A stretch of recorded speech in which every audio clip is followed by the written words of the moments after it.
Oh, okay. Please, thank you.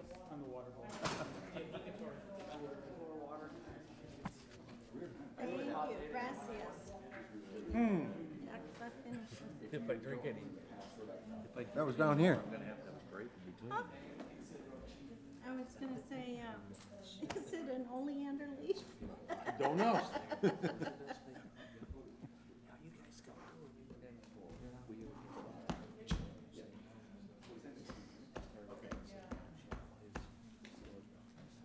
I was thinking of something else, really and truthfully. When you see the other person that does that, That crossed my mind too, but same thing, gets the friends.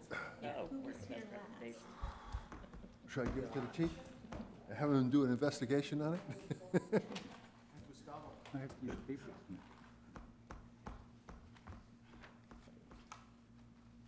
You want to start a minute early? Yeah, why not? Everyone's quiet. They're anticipating. Call the Apache Junction City Council work session to order. Kathy? Presentation and discussion. We need roll call. Mayor Surtee, Here. Vice Mayor Wilson, Here? Councilmember Barker, Here. Councilmember Evans, Here, Councilmember Rizzi, Present. Councilmember Struble, Here. Councilmember Waldron, Here? all members present. You have a quorum, Your Honor. She owes everybody around now. Rotary, that's a big. That's why we started early, to get this out of the I way. am not a member. Okay. Presentation and discussion on the Strong Sustainable Community Initiative Neighborhood Programs. Good evening, Mayor, members of the One of our council, many- Heather Patel, Development One of our Services. many Heathers, we now have four. We have Four. a New one, yes. All right. Catching up to now. This evening, we actually have both of our ASU interns from the School of Sustainability. We have Alexandra Rodriguez and Nicole Sonnenberg, but Alexandra's going to be speaking about this topic for you this evening, so I'm going to have her come on up.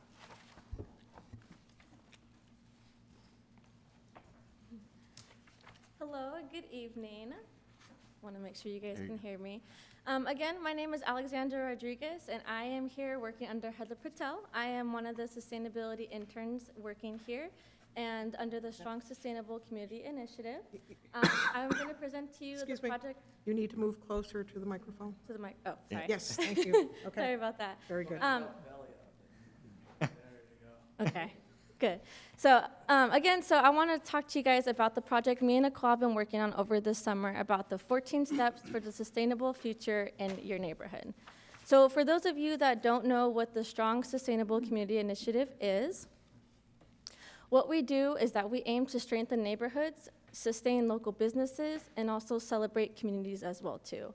So what we want to try to do is we want to try to enhance the community by working with the community members to promote sustainability efforts, to have them be prideful in where they live at, to want to be a part of something better and for the future of Apache Junction. We want to help revitalize the neighborhoods by creating a viable environment for business investment, for sustainable growth and success. We also want to provide a clean and safe environment for them to live in as well too. And lastly, we want to make a substantial difference into making better sustainable practices that will enhance not only the quality of the environment, but also the social standards and economic value of the community. So why does it matter? Why is sustainability, why does it need to be brought into Apache Junction? What is it about and what is it for? So to answer that question, in 2015, the AARP conducted their livability index. And what this livability index is that it went through across the United States and analyzed different cities of how well they satisfied the needs of the residents under 7 different categories. These categories ranking from transportation, environment, community engagement, housing, and et cetera. So with that, they ranked them on a scale of 1 through 100, obviously 0 being not so well, and obviously 100 being great. And so in 2015, the city of Apache Junction ranked 34 out of 100 with, can't see it there, with opportunity, environment, and engagement being the 3 least ranked, and also with the 4 other categories also being under the 50 mark as well too. So why does it matter? Why should sustainability be brought into Apache Junction? For this exact reason. What we want to do is we want to try to promote and enhance better involvement in the community, to have them care about their environment, to have them want to make a difference, and to want to invest in their future by investing within themselves and also within their community for Apache Junction, for the better of sense of pride and culture, to also make them more self-reliant, and also to have better sustainability enhancement to the city for future generations to enjoy. And with the project I'm going to present to you today, it is going to increase the livability of Apache Junction. So with the introduction, I present our 14 steps for a sustainable future in our neighborhood. So the concept of our project that we created is that we're going to address all these different areas to help create and build a sustainable future for these neighborhoods. Examples being promoting more safety and openness that will be beneficial for neighbors. We also want to bring more sense of community pride and spirit within the neighborhoods as well too, while at the same time having them be more open to diversity in order to change for now and also for the future. So we created 14 different projects that me and Nicole have researched, and with these 14 different projects, we thought that these would be best suitable and best achievable to enhance for a better community for the quality and features of each of these neighborhoods, that will be easy to complete, that will be involved on an individual level and also on a community-wide level. So within these 14 different projects, we have established 3 different levels. So level 1 is going to be involved on the individual participation. Simple, easy task to complete, something that they can do within their home or changing to their everyday life.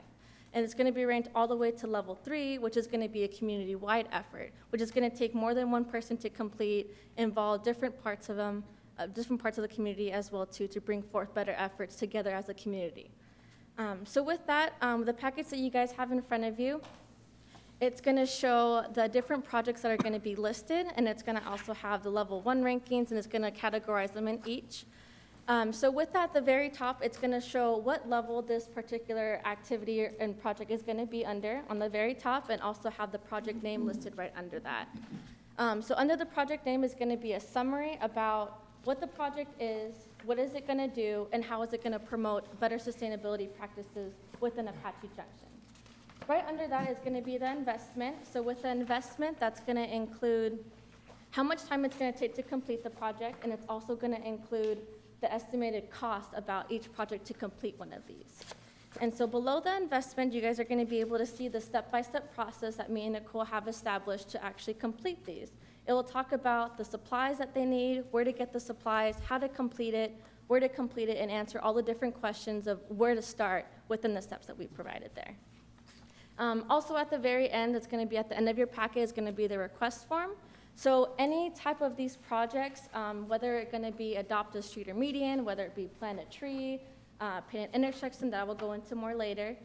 They do need to get an approval process before they do go into the communities. And so with this request form that you guys see on the back, it is going to establish what project they want to do, what it's going to look like, where it's going to be located, and give all the descriptions and all the detailed information for that project. And so before, like I said, it goes out into the public, and before they start doing whatever what project they're going to complete, it does have to go through Heather Patel in order to get approved first. So with that, I will go into level 1. So like I said before, this is going to be more involved in individual participation to enhance the neighborhood. It's going to be things that are going to be simple to complete, like I said, something that they can do within themselves, within their house, within down the street for themselves. It's going to be something where it's going to be really easy for them, and it's going to bring and strengthen the sustainable resilience needed for future growth and improvement within these communities. So these projects listed are going to include paint your mailbox, have a grand buddy, maintain your property, and also talking to your neighbors. And so, for example, like paint your mailbox, it's going to give a list of how to complete it, what supplies you needed, with also an estimated cost of each of these supplies needed. It's also going to give a place local in the community where you can actually get these different supplies as well too. And it's going to go more and forth about different examples that they can look at within the different pictures that we put on there as well too. Will you provide the stencils for the cute little flower ones? All right, and then going on to level 2. So these ones are going to be a little bit more advanced. These are actually going to be involved with 2 or more participants within the neighborhood to actually complete one of these projects. They're going to be things recommended from home improvements from not only around the house, but also within the neighborhood as well too. They take a couple more days to complete rather than a couple hours like level 1. But with this, they bring neighbors together to complete these projects, to bring better communication with each other, and to enhance the well-being of the neighborhood, with also the natural surrounding improvements as well too. So these projects are going to include Adopt a Street or Median, Little Free Library as seen valley-wide through the Phoenix metro area, Make a Seat, which has been seen in parts of California and also of New York, Plant a Tree, and Desert Landscaping. So for example, like with Little Free Library, it's going to be, as we explain the steps for it as well too within there. What it does, it's going to be as simple as a free library. So people can go up to, you can either put the post in front of your house, you can put it down the street or whatnot, with the approval of Heather, to promote reading, to promote people to go through, take books and put books in and have the people talk about what books they read and whatnot, and have the kids get more involved with it as well too, to kind of bring more of that sense of community spirit within each other. All right, and lastly, we're going to get into level 3, and these ones are going to be a community-wide effort. They're going to require the neighborhood, about 5 or more participants, to actually complete one of these projects. They're going to feature ideas that recreate neighborhood events and then bring forth the urban culture aesthetics that we need to see throughout Apache Junction in the future. They work together, and they will strengthen the sustainable development within Apache Junction. And like I said, they do require about 5 or more participants because they're going to be more community-wide efforts. So these projects include Neighborhood Wall Mural, which is going to be seen throughout also Phoenix metro area as well too, and also as an example in Houston. Neighborhood Newsletter, Neighborhood Events, Create a Trail, and also Coloring Inside the Lines, Pin an Intersection, as seen in Queen Creek recently. So with these different projects that I have listed here, what we want to do is we want to give this information to the public, and we want them to bring forth and be able to do these simple things, to be able to talk to their neighbor, to be able to interact with them, to bring forth a better sustainable environment for not only generations now, but also for the future. So around about August 1st, we want to try to launch these projects and redevelop the webpage for the Strong Sustainable Community Initiative, and also put on a page that gives the information for these 14 steps. So the next slide is going to show a draft of what the new web page is going to look like for the Strong Sustainable Community Initiative page. It is going to show here a brief summary at the top, the vision and the purpose that are previously there. But what is it going to do now? It is going to include 10 quick ways to create a sustainable neighborhood. So this is going to be separate from the 14 different projects that I did list. With these 10 quick different ways, these are going to be aimed for more of the people who don't want to take part of the projects, who want to do the minimum that they can do to build a sustainable future. So these things listed are going to be easy things such as recycling, picking up trash around the neighborhood, having a fun porch, and doing different things like that, just to bring a little bit more effort into it rather than completing this whole project. That's the ones that we have listed. Just under that as well too, we're going to list this 14 steps towards a sustainable future in our neighborhood, which is going to be a link towards the new webpage. And then it's also going to promote the neighborhoods that are already going to be under this initiative. So following the link for the 14 steps, it's going to bring up this new webpage. Again, this is going to be a draft. On the very top, it talks a little bit more to the community so they can view it about what it's going to be about, what is this program and what it aims to do under the summary, why it is important, and it's also going to list under the 3 different levels of engagement for them to participate in.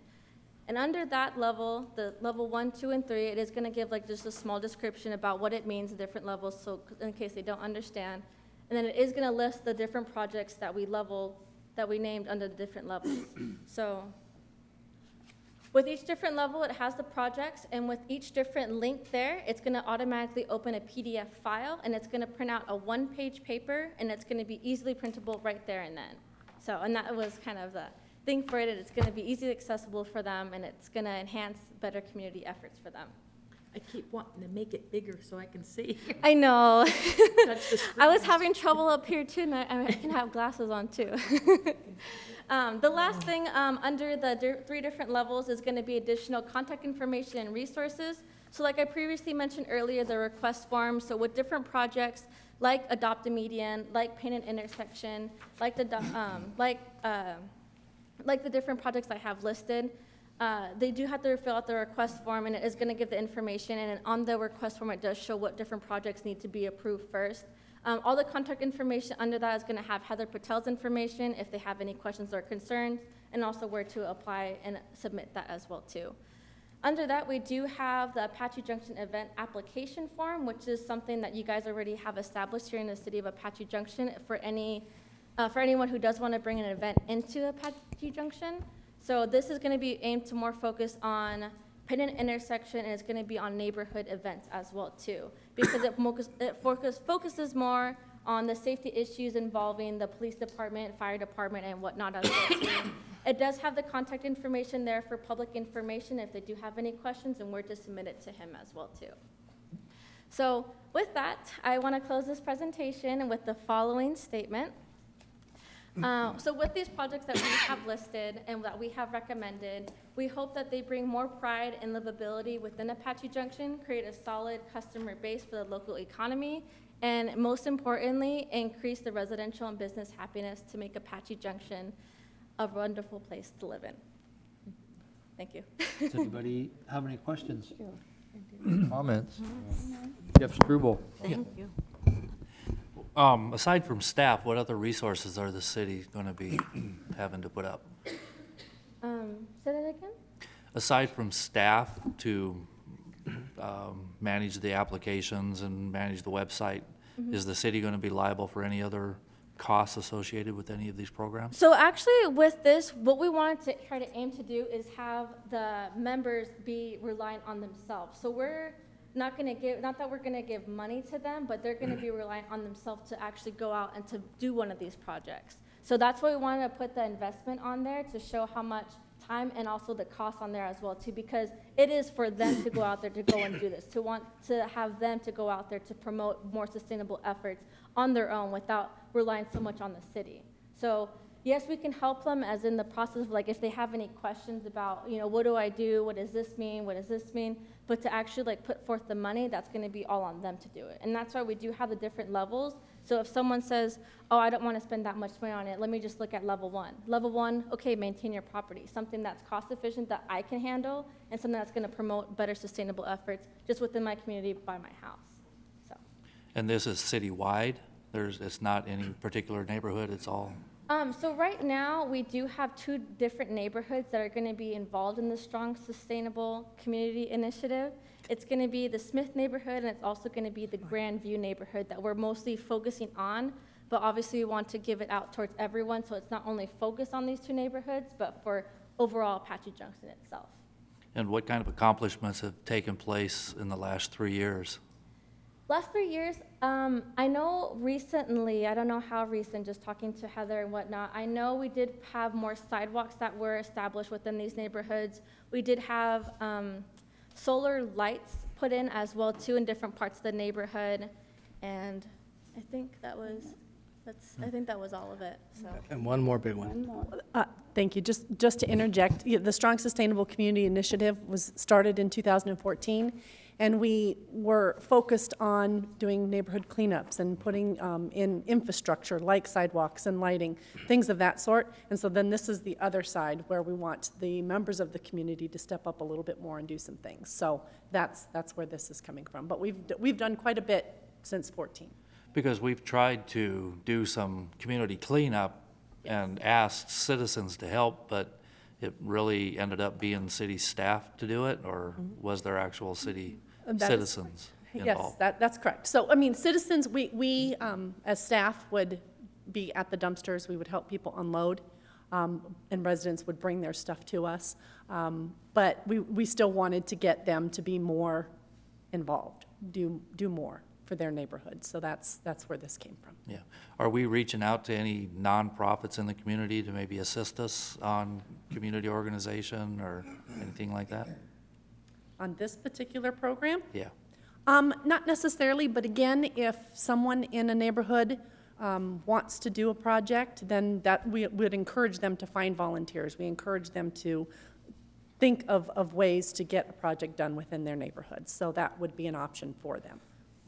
I also want to say, so with that, especially with level one of the projects that we did list is talking to your neighbors. So with that project, it talks about the basics of how to talk to someone, how to start a conversation. Because, especially now, a lot of people don't know who their neighbor is. So with this project, we want them, like Heather said, to have them not reliant on us to try to do something, being the city. We want them to rely on each other to want to promote, hey, I want to try to do something in the community. Do you want to help? And so with level one, it talks about how to approach someone, how to go up to someone, and how to actually build a relationship with your neighbor. So with that, hopefully it kind of addresses your question of hopefully they won't rely so much on the city, but rely on each other. So sometimes in the Councilmember Mayor, one of the things, way we find out about issues, so for example, if you remember in the first slide about AARP and the engagement, this is beyond just the ability to just do a project or connect neighbors. This also allows for people to connect with their local government. Hey, we got too many shopping carts. Hey, we got a graffiti here. Those programs that we have now that we've worked on over a decade to help do that came from the ability for them to engage. That interaction, you can't put a price on that. We want our community to be safe. And so this has kind of taken us from that focus of the Smythe neighborhood, doing those infrastructure programs and those kind of things, to, hey, let's work together, interaction. And so I'm really excited about it. And I know that you get questions sometimes of what can we do for our neighborhood? I hope that we, Heather, get a card and we give each council member, says, take them to this website, and then you can have that in your back pocket and say, here, go to this website. Here's the list of level 1, level 2, level 3. And depending on their level engagement, they may want to take on a trail. They may want to take on just we have over at Head Start that share a library program. I don't know if you've seen that, but we need more of those. That would be great. And thank you, ASU, and thank you for giving us great interns like this that can Brian, I help work couldn't these help but programs. be reminded of when we are becoming a golden rule city, a lot of this just being nice to people is about that. And I think, Matt, you met with them again today. So do you see anything in there where this corresponds, or? Yeah, I think there's links, for sure. Yeah. Christie, you had So some I questions? love it. I think it's a great idea, getting the community engaged in their own little neighborhoods. My question is, how do we get it initiated? And we know it goes on the website. People can go on the website. How do we get the word out? How do we promote it? How do we initiate, and how do we motivate? And we have gone in and done some great things in those areas, different lighting, different sidewalks and whatnot. But how do we get them just as excited about their area as we are excited to hear it?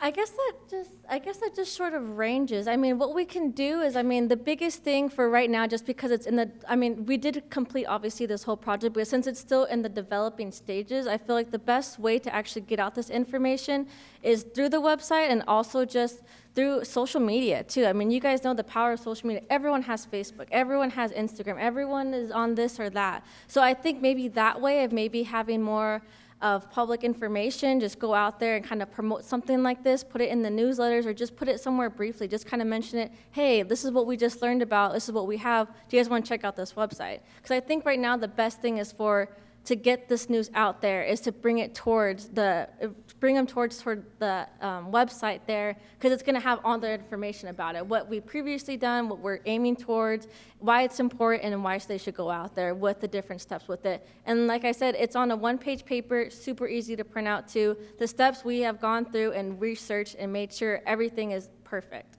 So we just need to talk it up. I think that's the best thing, is just make sure to just talk it out, and make sure just to promote the website, promote that, we're trying to make this go live come August 1st, and then once August 1st comes, just go out there, like I said, social media, and just word of mouth as well too. Just, if one person talks about it, someone else is going to talk about it, someone else is going to talk about it, and just go through that way. Or find a friend in that neighborhood and go paint their mailbox. Or talk to your neighbors with one of the programs, with one of the projects. Yeah. Chip? I want a clarification on the create a trail for me, in the aspect that we're talking trails in development or in areas right now, correct? Yes. So that one's going to be, it is a little bit more complicated with that one, but we did write the step-by-step process for that too, but it's almost It's almost, yeah, it's making trails small, not like, you know, mile-long trails or whatnot, but almost like little interactive things that they can do to create a trail, as in somewhere either an empty spot that they see that within their neighborhood, within maybe like almost like a park or whatnot, just to find like almost an open area where they can have almost like a little circle or whatnot to see the different parts of the environment, as in the trees, as in the plants. And then also, if you look under the Create a Trail as well too, on the very, very bottom, there's a website that goes and produce the little plaques that you can get that will give you the information about the trees and the plants. So the location is going to be a little bit tricky to work around, especially just given the different neighborhoods as well too, but it is more aimed towards to be within the neighborhoods and to hopefully maybe, you know, be near an empty lot or to be like, you know, near a park or something a little bit more small that's kind of aimed more for the kids with that. Well, I caution in the idea of, I'm going to say, a vacant lot. Whoever owns that lot, you need to get their permission as well. Yeah. And you know, we're surrounded by a lot of state land and BLM land as well. And there is, I'll say, things that you have, other steps that you have to go through in doing those, I'll say, into those properties as well, which again, they are private property. Yeah, And- and so it is going to be, that one is going to be a little bit more trickier to accomplish. It is accomplishable, but we try to aim to more focus it within the neighborhood, and maybe if people are really eager to try to do something like create a trail, maybe we can have someone like a neighborhood, you know, have it in their backyard, or if they have an open piece of land that they're like, oh, hey, yeah, you guys, you want to do something like this, create a trail in my front yard, do something like that, something kind of, like I said, more aimed towards getting more information, focus on more of the kids' part, and then hopefully one day maybe be able to expand to the parks or empty lots as well too, but more aimed focus right now for the, just within the community, just with little areas and whatnot there. Anyone else? Who's your partner? Or did you say somebody else was here? Nicole, she was here, she Come on. was talking about waste management about a Oh, month yeah. or so ago. Oh, yeah, okay. I would just like to say, I enjoy the passion that you have you guys have had for these projects. I really enjoy seeing that coming out of you. And you did a lot of work on both of those projects, and I really appreciate it. Thank you. Thank you. Thank you, I think, very good. Thank you. Presentation and discussion on Resolution 17-18, reaffirming the Apache Trail redevelopment area. Heather again. The number one Heather, again, yes. Thank you, Mayor, members of the council. This item before you this evening is about our Apache Trail redevelopment area, which is an existing redevelopment area. It was established 5 years ago. And what we need to do in order to be eligible for some funding, specifically through the Arizona Department of Housing for some of our CDBG programs, is that we need to reaffirm a redevelopment area every 5 years. So the time is coming up for this. And so what we need to do is we need to evaluate the boundaries, the area. We need to do an inventory of infrastructure as well as the buildings. We need to notify the people who own property within the designated area, send them a letter, and notify them of our public hearing. And so that public hearing is to be held on August 7th, here, of course. And as a result of the letter being mailed, we did ask that if you had any questions that they could contact me. So I just kind of want to make sure that we put out there the questions and the responses to those questions. But some people did ask, I'm sorry, here, we'll go to, this is the location of the existing Apache Trail redevelopment area. Can you guys read that? It's a little difficult. But some of the questions we received were, if we make this a redevelopment area, will my property be rezoned? No. Will we have increase in property taxes? No. Is it in your intent to buy a bunch of homes and build a freeway? No. And then somebody asked, is this redevelopment area have anything to do with Meridian Road expansion or improvements or anything of that sort? No, it does not. And then somebody did ask, well, if we are a redevelopment area, will we get infrastructure like sidewalks? Absolutely. So the point is that by designating an area, redevelopment area, is that we are focusing investment, infrastructure, and revitalization efforts within those areas. So just to kind of loop around, our Strong Sustainable Community Initiative can only be, the designated neighborhoods are only in redevelopment areas. And so that's why we were able to target putting sidewalks in the Grandview neighborhood. That's why we were able to put solar lighting in the Smythe neighborhood. So that's the importance of having a redevelopment area. Did you have any questions? Okay. Quite an inventory. How did, I got some questions. Yes. Because I do. When you did this inventory of all the properties, especially the residential structures, what is the criteria to determine fair, good, excellent? How is that determination made? Okay, so it's basically was a sort of a drive-by thing, which can be difficult in and of itself. This was originally done back in 2010. Yeah. We did have interns help us with that. And so it was sort of a drive-by of all the properties, and just looking basically at the condition of the structure, looking at the property surrounding it, looking at, like a roof is very easy to see in the condition that the roof is in. And so you just kind of, if you have a certain number of things that when you're looking at a property that could use some attention, then that's kind of where you start going down the list of whether it's a brand new home, obviously is in excellent condition versus, So these were from 2010, or these current? They were originally from 2010, but then that information is updated based upon our building permits and permit requests that come in. So then that gets updated. We did not go back out and do a visual inspection again, so there is a slight room for error, on that, but it was originally done in 10. Well, I was glad to see my property is good. That was good.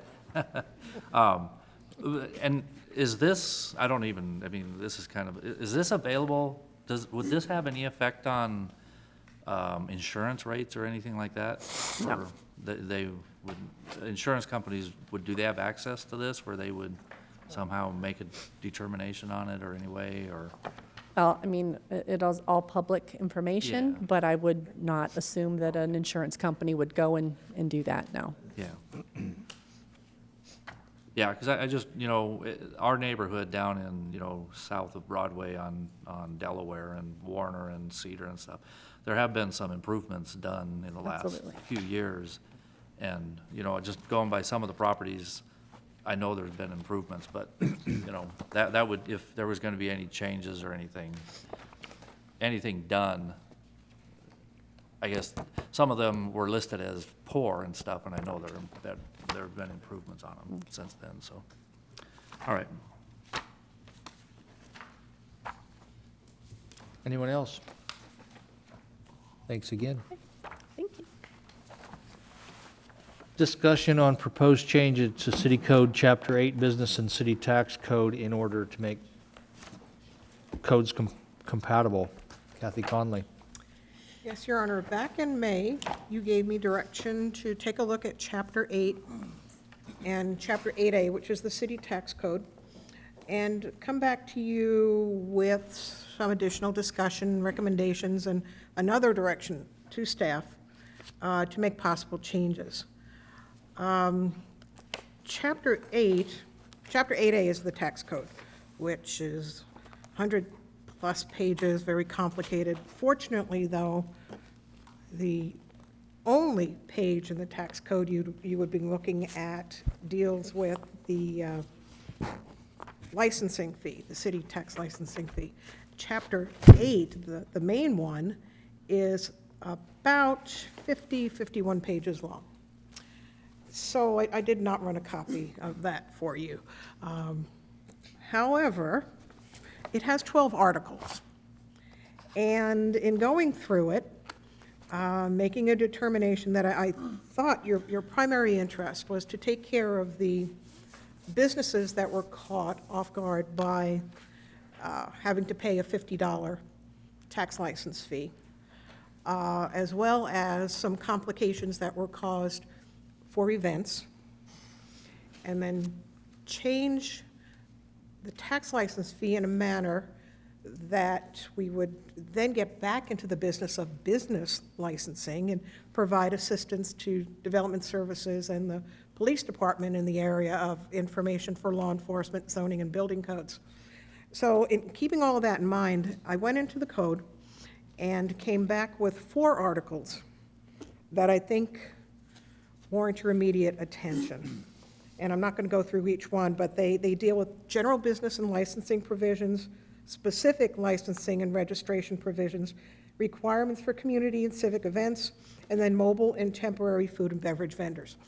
That takes in all of our licensees as well as events, and the temporary food and beverage vendors, that deals with the Pinal County Health Department, and it crosses both regular licensing and events. Having said that, I've got a PowerPoint for you, which I hope you had the opportunity to look at, and I'll quickly go through each page. And if you want to stop and ask questions in between, by all means do. The first section deals with license permits, license fees and permits, and that's primarily your Article 8-1, 8-2. The first 3 pages, following this cover page, is the research I did on what surrounding and not surrounding cities and towns do in the area of licensing. And we can go through each one very quickly. Apache Junction, for example, we have a $50 annual tax license fee. Beginning in January of this year, the state of Arizona took over that responsibility for us and every other city and town in the state. All of those tax licenses expire on December 31st, so they're for a calendar year. Our business license, which we've always had, is $50 for 12 consecutive months, and that applies to those non-taxable businesses in the city. Attorneys, a beauty salon that isn't selling products like hairspray and that type of thing. Doctors, veterinarians, they all fit into that pretty much a service category. We don't charge a fee for nonprofits. We never have. There are occasions when there might be an additional permit required, such as a liquor license business. We do not charge an application fee, and there might be an additional license fee for an individual, and for us, only for the sexually oriented business employees. Now, we're not going to. It says $100 SOB. Couldn't fit the whole thing in there. And we don't have any other peculiarities. Sorry. Kathy, Yes. are we currently charging the $50 business license Yes. as well as the DOR TPT? Well, no, yeah. No, oh, no. It's one or the other. Okay, If you're a taxable business, Right. you pay the $50 okay, to DOR. to DOR, and if you're a non-taxable, Right. then you Okay. pay the $50. Before 2007, that $50 applied in all of those categories. Avondale, and I'm not going to go through the detail on. So question for you. Sure. On that particular thing, if they're a retail establishment, so they have to pay the state the $50 for the. For the city, For the TPT right. fee. But if they're a non-retail, let's just say, they have to come into the city and pay a $50 fee. That's correct. Business. So how, for people, does the non-retail establishments have to register with the Department of Revenue, the State Department of Revenue? No. DOR is, well, not for us. Right. Now, DOR might have some peculiar requirements that don't involve us, but Right. not for us. And so how does a business know which entity they have to register with? Most of them already know. For us, for our business licensees, and I'm going to continue to emphasize business licensees, That fee has been in place since like 1983. No, I understand the something. current ones. I'm Right. talking about somebody comes in and establishes a new business.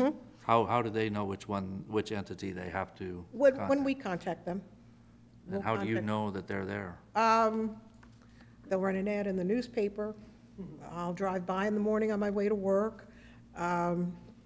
So they could Some go other for- business will turn them in. Or they could go for a period of time without anybody knowing. They might. Okay. They might, yeah. Just- Yep, we do the best we can. No, I know. We've got a very active community where people turn each other in all the time. Kind of takes away from the being nice to each other thing. And some of these entities I selected because they're within our comparator organizations. That's why you see them going all over the place. Avondale has a 0 fee for tax license. They're the only ones that do. However, their business licenses range from $400 to $600. There's a $25 non-refundable application fee, and they have various fees for individual employees. Some of this was a real education for me. So they make up for it on the back end. Yeah. Buckeye, $2 TPT fee, which, by the way, that's the most common Yeah. fee throughout the entire state. Their business license ranges anywhere from $25 to $150. They have application fees ranging from $25 to $1,000. And they do have individual employee licenses in some cases. Cottonwood was the only place I found that charges for a nonprofit license. And they charge $25 for a nonprofit license for a calendar year. They also have licenses and permits for things like video games, pinball machines, jukeboxes, and rodeos. And for something like video games, and it's not just Cottonwood, there were several other places that did it, it's per video game. Per video? Per game? video game. They issue permits per video game. Wow. So what does individual employee, what does that consist of? Not That we would do be, it, but- they might have massage businesses in town, and each one of the employees has to have a separate license for that. Like a beauty salon might? Some type of them thing? might, Okay. yes, yeah. Okay. We don't do that except for that one category that Councilmember Evans referred to. Flagstaff has a peculiar TPT fee, it's $46. I don't know why. I know the state prefers that it be a round number, so, but they wound up with $46. Flagstaff was the first place I came across that actually issues a permit for off-track betting businesses. And that surfaced in many other areas, and where it did surface, it was per window. They issued a permit per window. And in those cases, in some instances, each employee that worked that window had to have a separate license. This is in addition to the layer of regulation that the state puts in place. Florence, pretty much similar to ours, except they had permit fees and application fees. Gilbert, their business licenses ranged from $35 to $3,000, depending on the type of business. They did have application fees. They also had, they were the only ones that separately permitted solid waste haulers. I found categories I never even thought about. Goodyear, again, they had the off-track betting businesses. Their license fee is $75 per year. Go to the next one. Oops. Maricopa, they had the longest section of business regulations that I came across in my research. $2 tax license fee, but their business license fees range from $50 to $500. They didn't have an application fee, but there were multiple instances where an individual employee had to have a separate license. They also regulated auto rentals, transient lodging, tobacco retailers, off-track betting, tattoo and body piercing, and that was one of the categories where the individual employee had to be licensed. After-hours establishment, teen dance halls, and magic arts, which is actually fortune tellers and those types of categories. Mesa right now has a $20 TPT fee. Their business licenses range from $25 to $500. They are looking at a general business license fee because they never had to do that before. They relied upon their tax license. Again, they have a license fee for individuals. They regulate by permit, livestock, off-track betting, and dance halls. Oro Valley, nothing unusual there, except they require permits and licenses for public markets. Queen Creek, $60 to $500 for their licenses.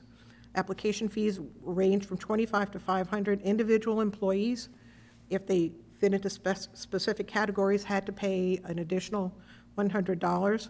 They regulate yard sales, handbill distributors, and off-track betting. They charge $1 a day permit for a yard sale. So, I don't know. It costs more to enforce that than. Yes. I don't know. Don't know, unless somebody rides around the neighborhood and does that. And Sedona, I included them because they have a lot of events and a lot of different tiers of way of doing things. They charge, their license fee is $50, but if you make a change in it, they charge you $10 to do a change. They have an application fee of $25 for some businesses. Again, individual employees, $25, and they regulate solicitors, door-to-door solicitors, people who are distributing handbills. Surprise, $10 TPT fee, license fees, $80 to $100. People are required to make a $25 deposit at the time of applying for a business license. The individual employee may have to be licensed for your SOB businesses, your tattoo and massage.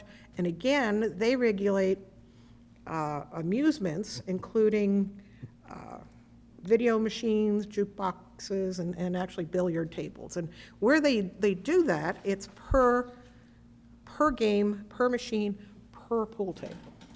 Wow. So, if you have any questions on those, and again, these don't include peddlers or events or liquor licenses. It's strictly your tax license and your business license and any other peculiarities I came across. Kathy, Yes? so in your business categories, because that's all we're going to be dealing with, That's the correct? second, well, actually, the first column is your tax license. Yeah. Second column is your business license. So, but we're talking about the business license themselves. Well, you may also want to talk about the tax license, yes. All right, but just say Maricopa, how they have a range between 50 and 500. Was there a commonality between the different cities on how they charge that fee? No. No. Well, let me take that back. There were certain businesses, massage-type businesses, that were charged a higher fee. Sexually oriented businesses were charged a higher fee. And then in addition to... Bars? This doesn't include liquor licenses. I'm going to bring you back liquor license permit fees at some other time. So this doesn't include that. But yes, in some of these cities, they had a category called a liquor license permit, a liquor license application fee, and it just went on and on and on and on. This does not reflect that. So there was nothing that stated, okay, so you're a retail business that makes $50,000 a year or more. No, You pay $500. No, Or no. there was no, nothing revenue-based. it was, okay, so it wasn't revenue-based, was anything based on number of employees? Not in any of the ones I looked at, no. I know that were some cities years ago who had it based on square footage and number of employees. I'm not quite sure how you regulate that. It's got to be a bit complicated, yeah. I was just trying to figure out the ranges themselves in the variables that are possible. Yeah. No, there was very little commonality in it. I don't know why one city would select $80 and another city would select $50. Or 500, Or 500, or even, 1,000 in some cases, yeah. like an auto dealer or. Yeah. I have a question, and I don't know who to direct it to. I thought SOBs weren't allowed in Apache Junction. That's a Joel question. Well, No, I that's thought a they were, cheap- that type of business was prohibited.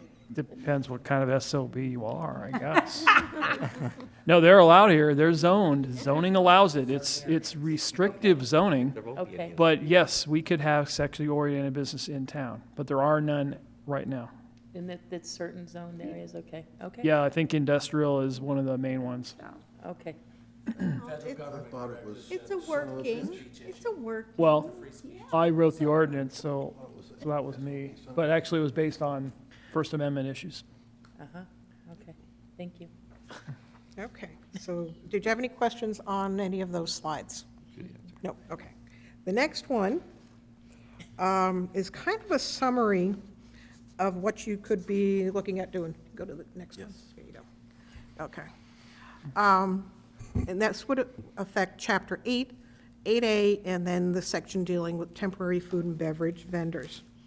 That would be to retain the $50 license fee, but convert it from a TPT to a business license, and then make it the same as what we're doing for our already existing businesses. 12 consecutive months. This way, it's staggered. They're not all due at the same time. There are some references to TPT scattered throughout these articles of the code.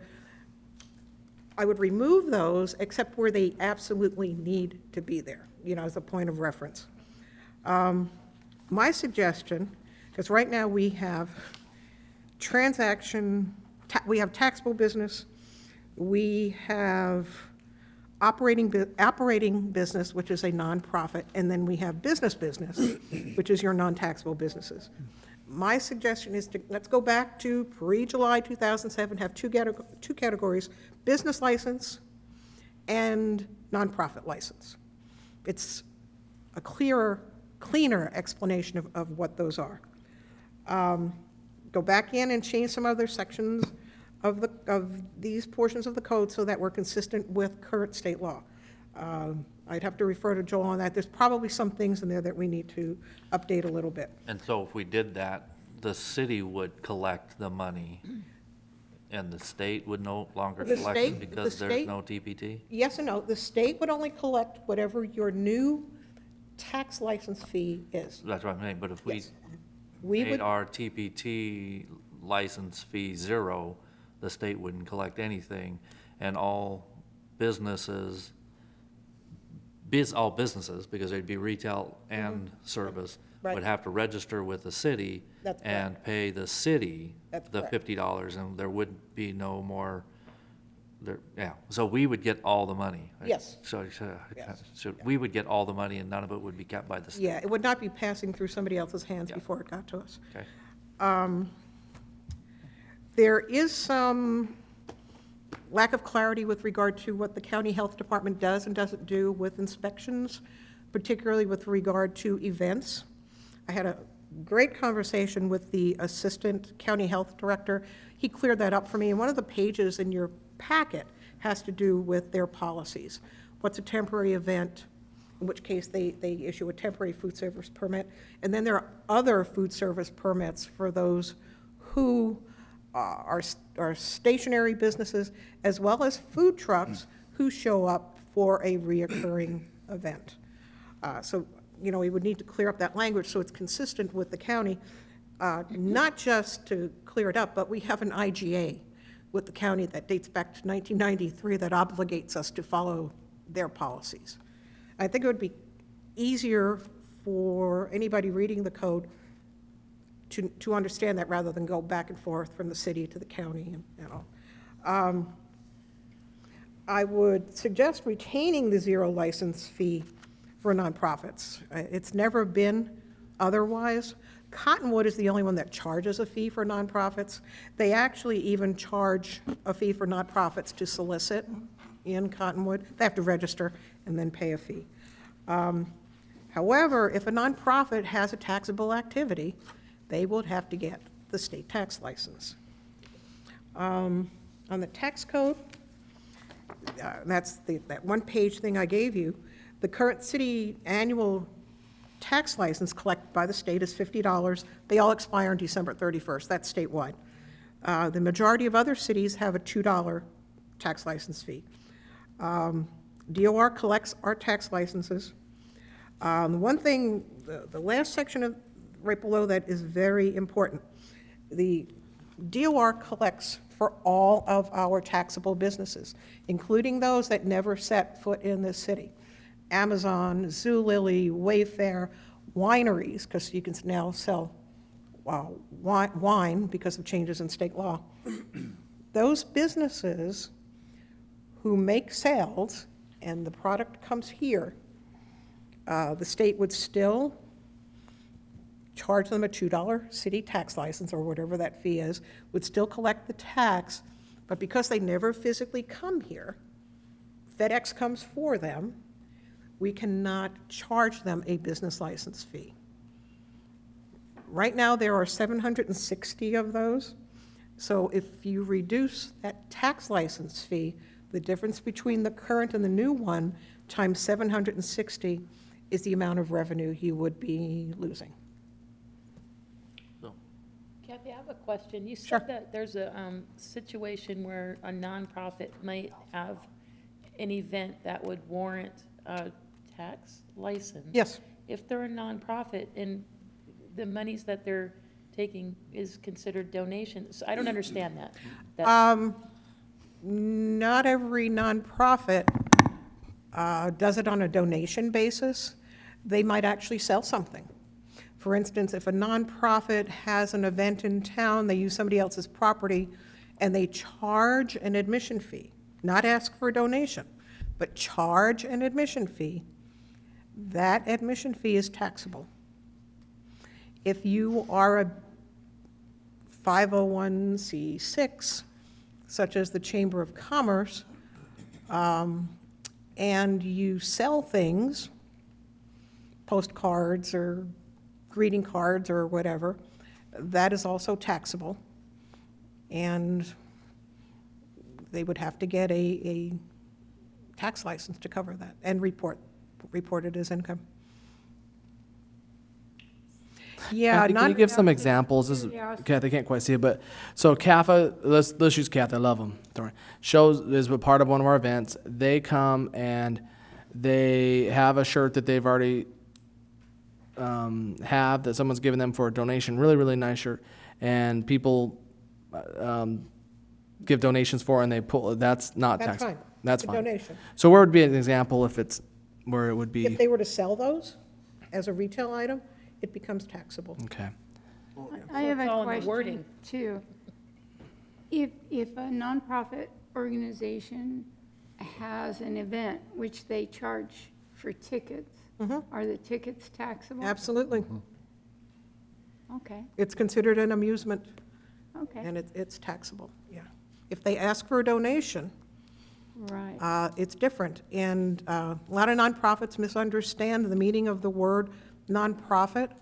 What nonprofit means to you and I is that if we donate to that organization, our donations are tax deductible. It does not extend to everything a nonprofit does is not taxable. I mean, it doesn't work that way. And that's why it's important for non-taxables to read their qualifications under the IRS rather than get into trouble. There's a couple of nonprofit HOAs in town who got into trouble because of their rec centers and how they were handling events there. And those board members were being held personally responsible for that. Yeah, they got So- in trouble through the IRS. Yeah. Is what they got in trouble. So- I don't think that we go in and. No, no. We do not, we're not the police for the IRS. No. Kathy's gonna be getting into events. I know that's part of the main event for tonight, and so I wanna keep, I don't know. So just getting back to that 760 people, Yeah. entities, do we currently collect a TPT The license? state collects a $50 TPT for us for Well, those types of business. Prior to January 1st, though, we did it.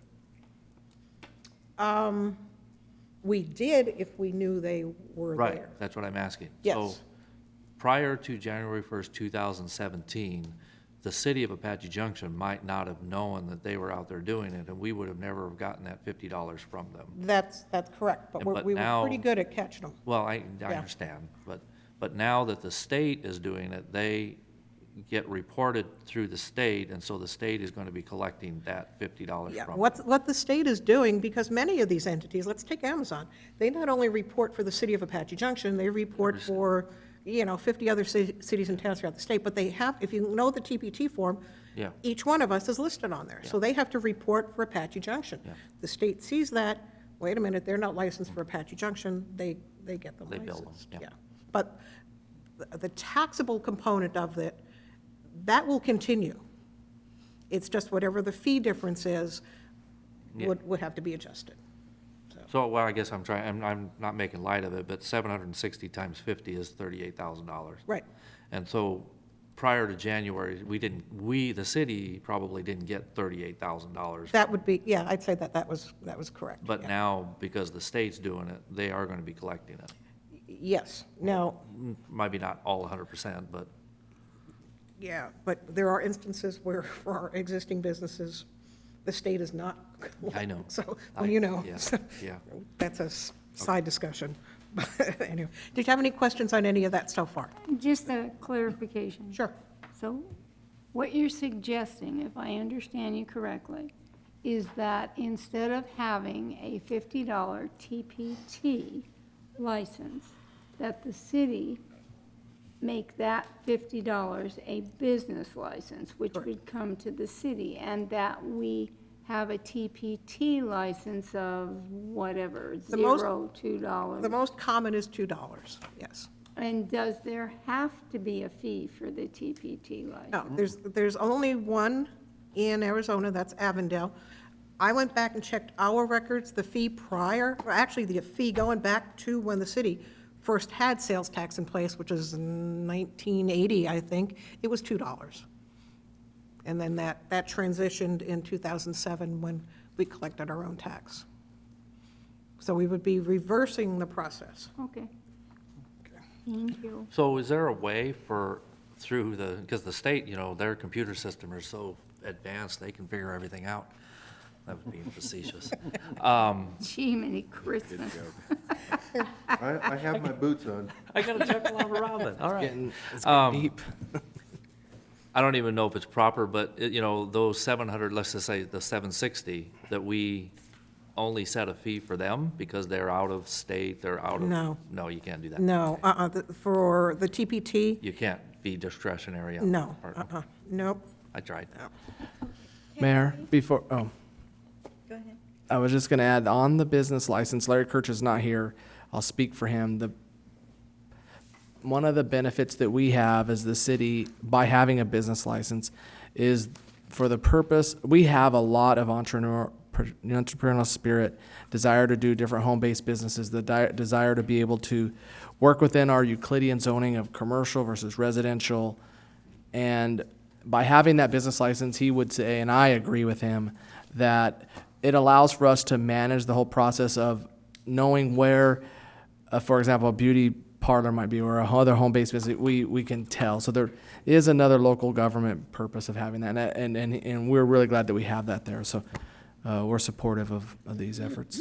I have one other question, I'm sorry. So if we have a $2 TPT license, do we get the $2 back? In theory.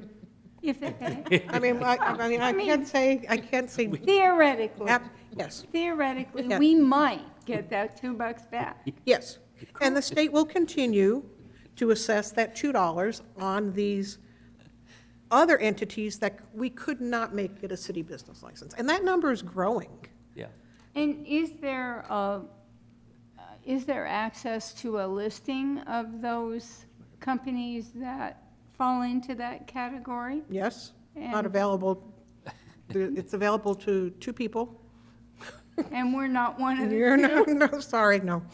Right, And this is not available on the Phoenix site that we joined? No, No. no, that's Well, confidential too. Now, since you brought that up,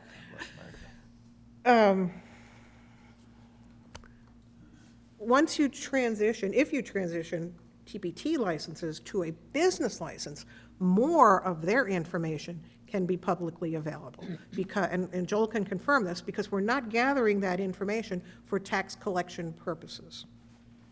So, Okay. because that's been one of the tough things we've been dealing with. And you can ask the chief, I've had to deny access to business license records to the police department. Short of a subpoena, if it was a taxable business, they couldn't get that information from me. But having this business license will help us also regulate the businesses operating in our residential neighborhoods, correct? And commercial neighborhoods as well. That's why I go out a couple mornings a week to see what's new, and I'm always surprised at what's moved in the, over a 10-day period, so. Sure. So this chart, is this business license or Those are TPT? tax licenses. These That's, are TP. yeah, that's page 4 of the State state of Arizona's joint tax application. And that is the most current information they had on their website. Okay. I kind of marked everybody who was $50 and was wondering, how did we get to $50? We got $50 because prior to July 2007, our business license fee for everyone was $50. So it became the TPT fee. So the TPT fee for those taxable businesses was the same as the license fee for the non-taxable businesses. It was a form of equity. Transferred. Yep. So, okay. Next one.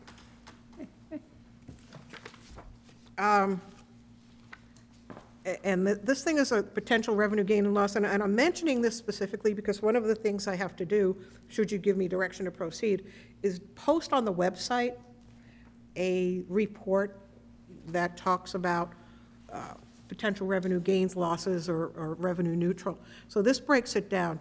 Right now, we have a little bit more than 4,800 current tax licenses. You convert those to a business license at the same fee of $50, no revenue loss. The 420 current city businesses, our attorneys, our medical practices, if it remained as is, $50 fee, there would be no revenue loss. The 130 operating licenses, which are our nonprofit licenses, no change in the fee, it would still be a zero fee, no loss.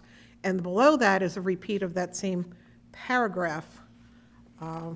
Whatever adjustment you make times 760 would be a loss to the city just in that category. But I want to emphasize too that those businesses would still continue to pay sales tax. That there would not be any change in that. And again, because of internet sales and all other kinds of electronic sales, that category will continue to grow. And in a discussion I had last week, I'll just use, let's say Amazon. People in this community buy a heck of a lot of stuff through Amazon. So we get a significant amount of revenue just from that one entity. So, And just so to clarify, to go back on what Robin was saying, we can't have access, we will not be able to get access to know those 760 businesses are, so that we could send them a bill for $50.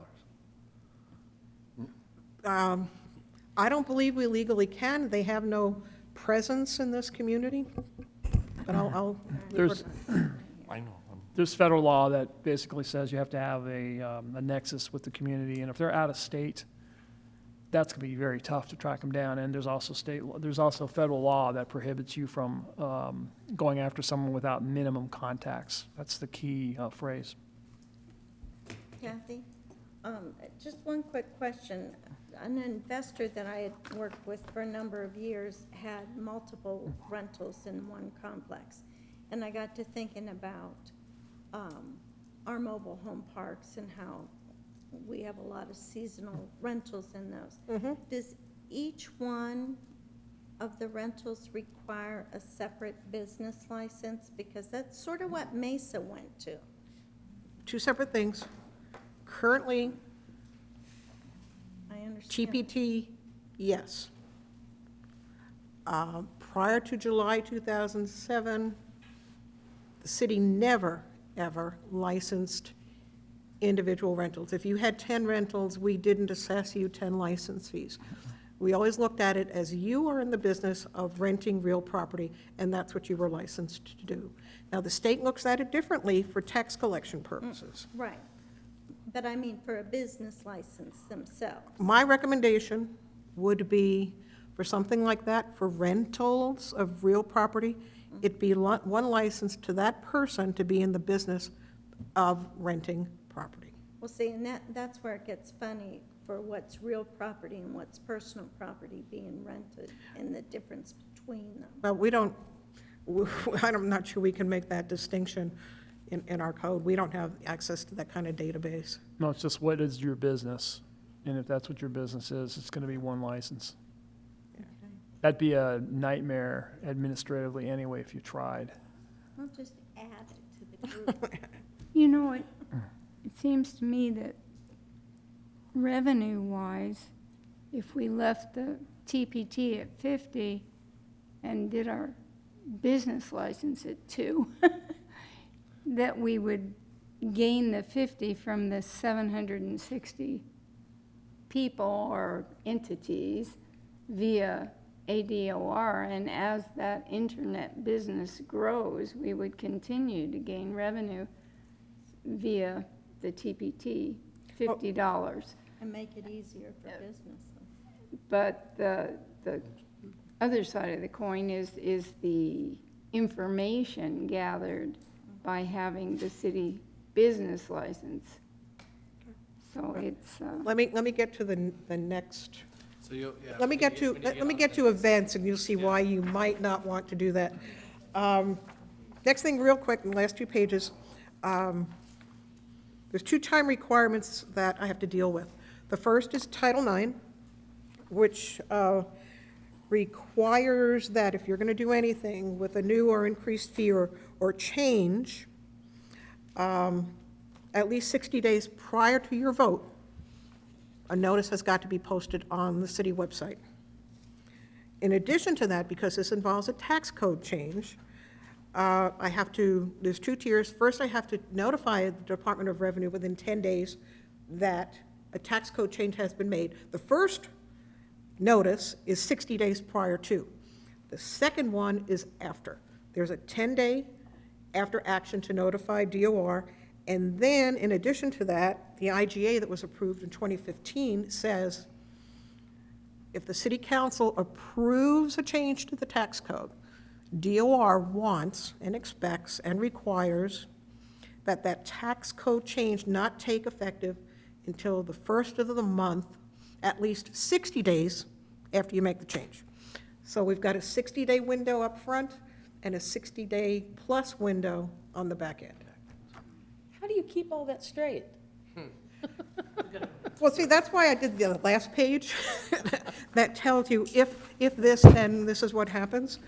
And I know your preference is not to do back-to-back actions, but if you were to give direction tomorrow night, I've actually got a draft of the notice prepared. I'm going to show it to Joel tomorrow. It would be posted on the city website on Thursday. 60 days from then would be September 18th. The next day after that, September 19th, is a council meeting. That is the soonest you could adopt those changes.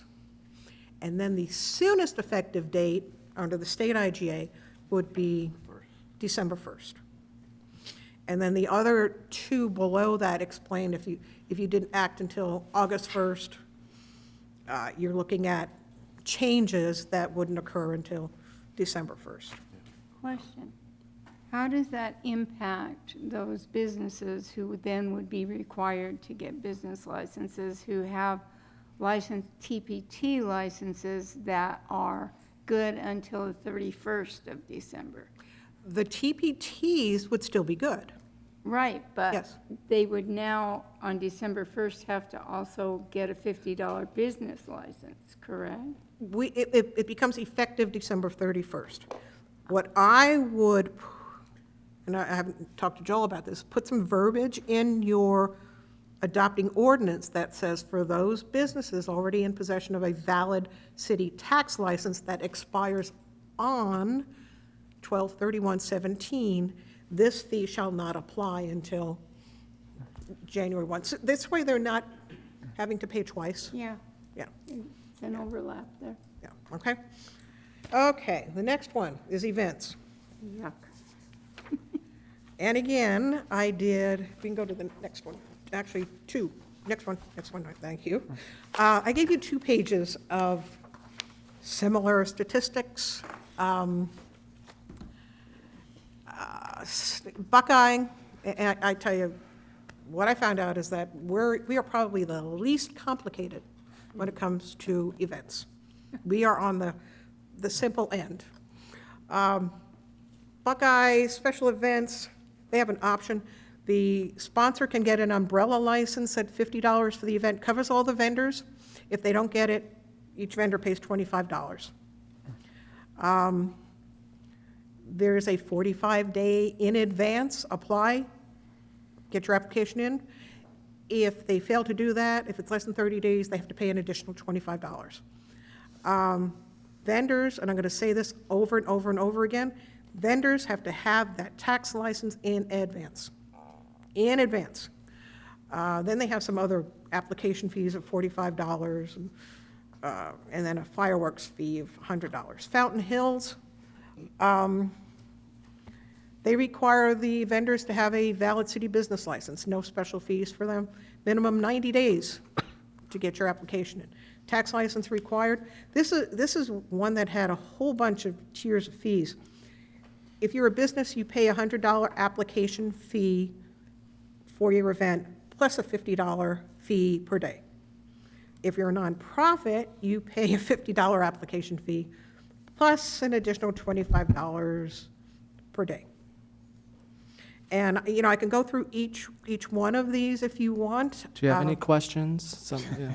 Yeah, these, you know, there's 2 things that stood out for me as I went through these. We're probably the most relaxed throughout our process, and everyone else required the TPT in advance, no exceptions. No TPT in advance, you can't set up an event. That was that simple. Sedona, you have to have your valid city license if you're in the city. If you're not, you're allowed to do a temporary license, which is $7 a day. On the, on that blanket license back there at Buckeye, did we not have concerns about market days in some of our parks? Okay, I didn't even get into the parks on here. And actually, I wish Larry were here. We no longer have. We haven't had a market days concern. Yeah, we don't do market days Yeah. permits any longer. None of our parks do that? Well, they have events, but I'm not sure what they're called anymore. They're under conditional use permits, and I think it's pretty flexible. If you It's not like recall, it used to be. It's changed. So we don't have them asking, We don't have, and we're not chasing anybody out and by state not law, doing nope. We have state law changed and there's been yeah, Well, that's not the if concern. you recall, what you made changes in 2015, you allowed the parks to act as the bigger vendor, and they could get a license and collect Okay. the tax and report it, or the individual ones could do it. and we've not had anybody come in. So, you know, How about the restaurant that had the Blues Festival and they had the vendors set up? How would that have, those vendors had to come in and be licensed with us. What But- about Queen Creek's no vendor fee? Only on city property, For town-sponsored events, only on city property? only on town-sponsored, well, the town-sponsored events are on city property. They don't, you know, and anything If they're in beyond that. town, I guess Yeah. they would be. Yeah, they did have a series of application fees that I couldn't really decipher from looking at their code. But then they're also the ones who regulate yard sales. That's true. Okay, so we have a $50 per day fee if it's civic sponsored. That's not a business license. It's It's in addition to, correct? the sponsors are usually nonprofits. So, but we charge them $50 a day, where, like Fountain Hills and Gilbert and Goodyear, they're just, you have to have the business license. Each And vendor. there's not a per-day fee. Each vendor has to have a business license. So what you're saying is with a civic sponsor, it's $50 They pay. for, and That that cov- covers everybody? That covers everybody, That covers everybody at, except for that individual business's tax license. So, okay, I'm confused. So if that covers everybody, what's the $15 per vendor? That's the other type of event, that's a community event. The civic event are those that the city is a sponsor. It's the Lost Dutchman Days Festival, the Superstition, Tractor Show, Ranch Rodeo, those types of events. And the sponsor can pay that $50 fee, and it covers everybody, except for that individual vendor's tax license. And that's where we got into an issue this year, when all of a sudden the vendors, because the state was collecting the TPT, had to pay a $50 TPT tax, yeah.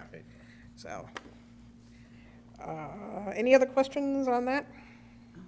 But what Goodyear charges is they just did away with some of their permit fees, but now they charge $150 per booth at city events.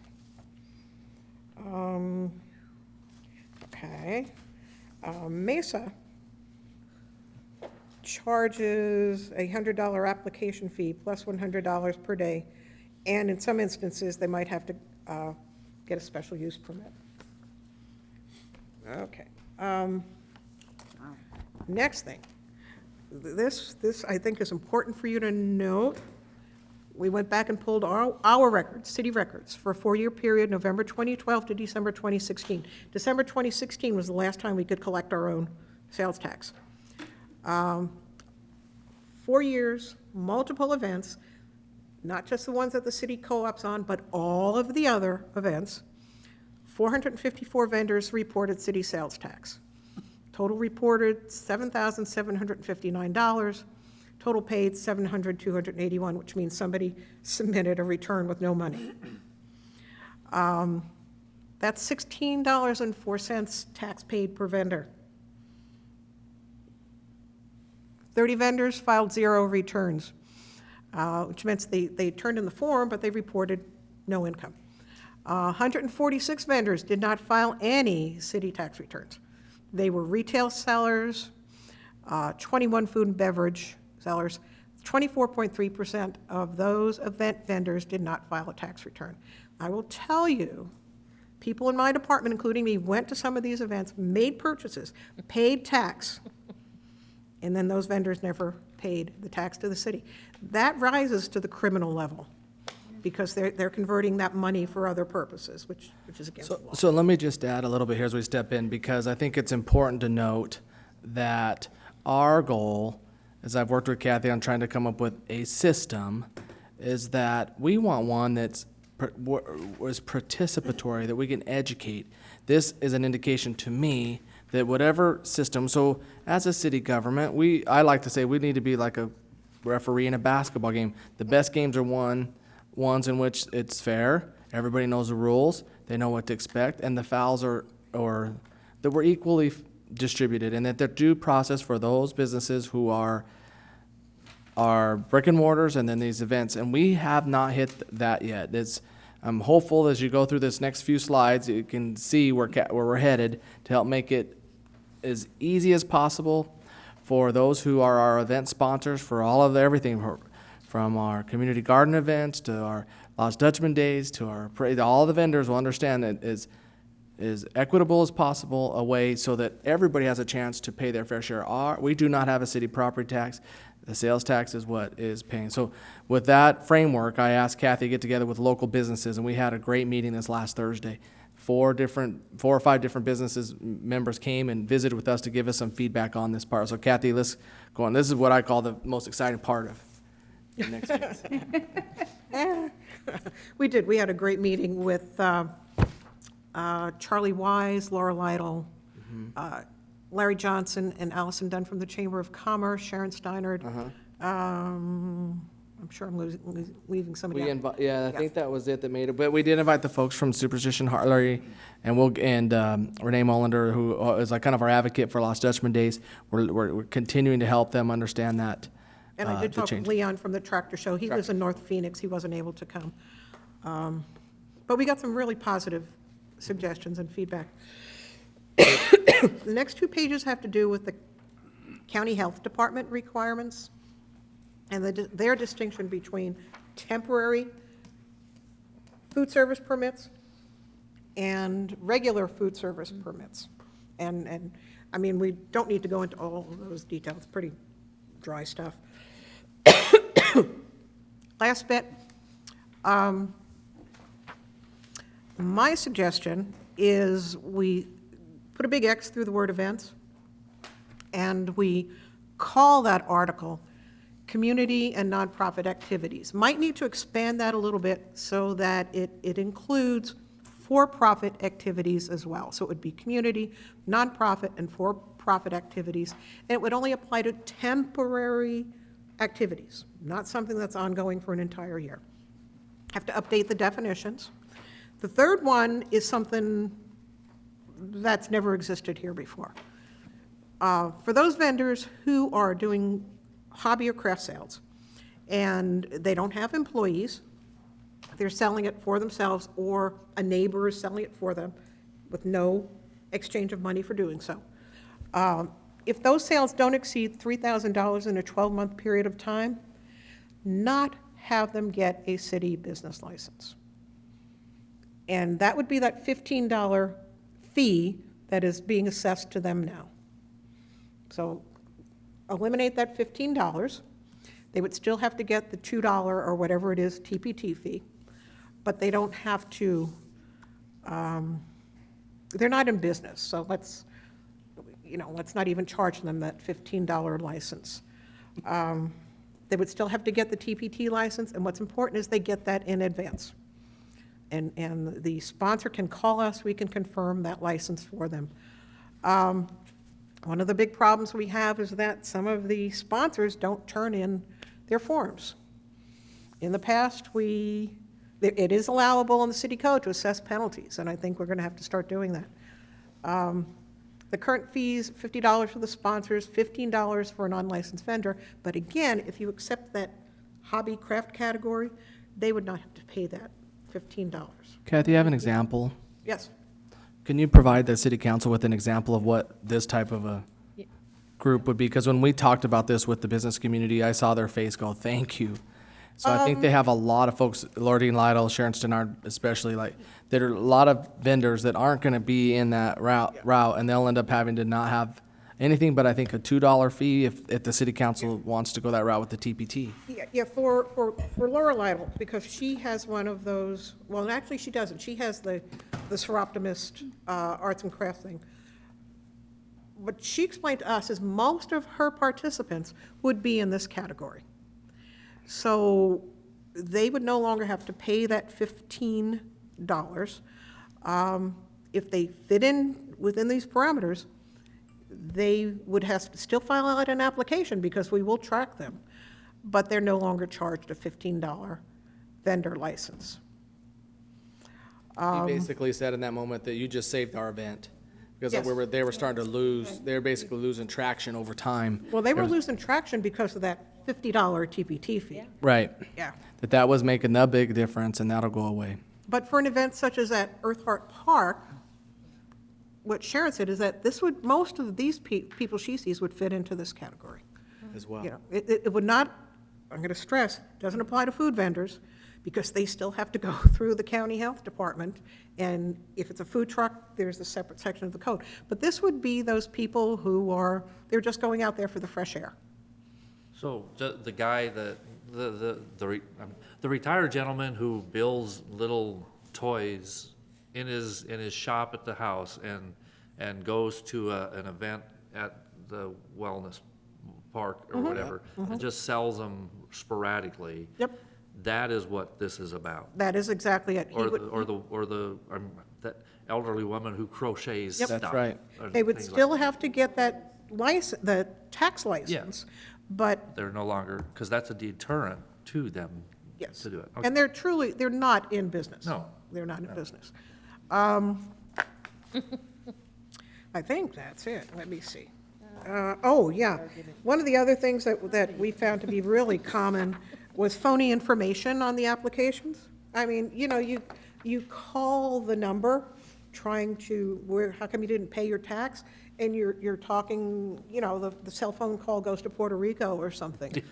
So, you know, fake tax numbers, all kinds of phony information on the applications. And that's basically it. And then we're also proposing, we will track vendors, and if, okay, vendor X is supposed to pay tax, guess what? Vendor X didn't pay tax. We're going to let that sponsor know, for tax and licensing reasons, this vendor cannot set up at your event. So do you ever talk to somebody from India? Not yet. Oh, okay. Any other questions? Sorry it took so long. That was an interesting discussion. Such a fun subject. Now, yeah, well, the other articles, I will bring back to you some other time, but not until after the first of the year, because I think these were the most important ones, because they were directly impacting not just city departments, but our businesses. If you're inclined, tomorrow evening, you have the opportunity to give me direction. And if you give that direction, by Thursday, there will be that required 60-day notice on our website. I will work on making the changes. And then September 19th, it will be on your agenda for consideration. And do you have the verbiage for that possible direction to staff? You have sample motions in your packet. They range I didn't remember. from do nothing at all to continue it to some other meeting to make these changes, so. Okay. The one thing I'm interested in, what do you want that TPT fee to be? Because that's part of that extra notification I have to give to the state. And I did talk to Joel about, do we have to do both of these? And he said I do, so. Part of it's just a big step backwards because we changed it several years ago because DOR couldn't do it. That's correct. And now we're going backwards. Is that everything on that? Thank you very much. Introduction of new Public Works Director Mike Weaver. Hold the A. Hope he's still awake. Thank you, Your Honor. A quick introduction. Mike, come on up. Want you guys to have an opportunity to meet him. And many of you have already. This is Michael Weaver. He is our new Public Works Director. As part of our city code, we have the ratification process that's on tomorrow, and as tradition, over the years, city managers always brought the new candidate or the new director up and offer the opportunity for you to make lots of questions or ask him questions, but he comes to us as Public Works Director, most recently as City of Huron, I hope I say that right, South Dakota. Several years doing that. He had been their city engineer for 15 years.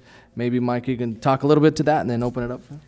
Sure, city engineer for 15 years in Huron, and then last 5 years I was Public Works Director and city engineer. Prior to that, 11 years DOT, in South Dakota, and I'm a graduate of the South Dakota School of Mines Technology, Rapid City.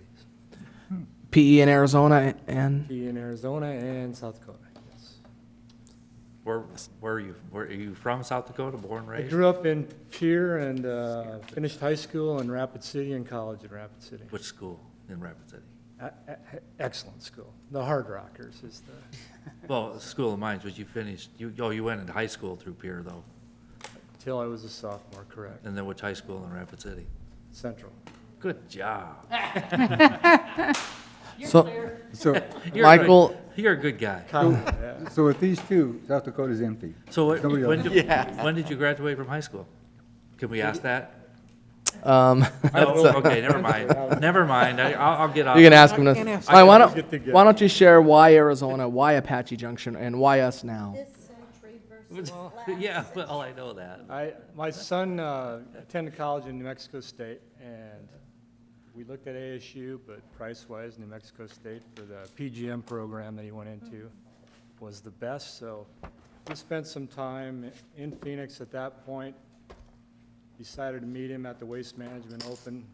We came down a couple other times, and every time we left, we said, why don't we live here? So after, well, actually we waited till my son graduated, which was on a Sunday. I interviewed on a Wednesday and job on Thursday, so we didn't give it much time after his graduation, but my youngest did graduate high school, and we brought him down for a couple weeks, just sent him back on Sunday, and anyway, Apache Junction,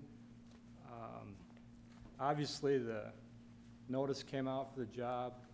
While we were here, I drove through. Size-wise, I liked it.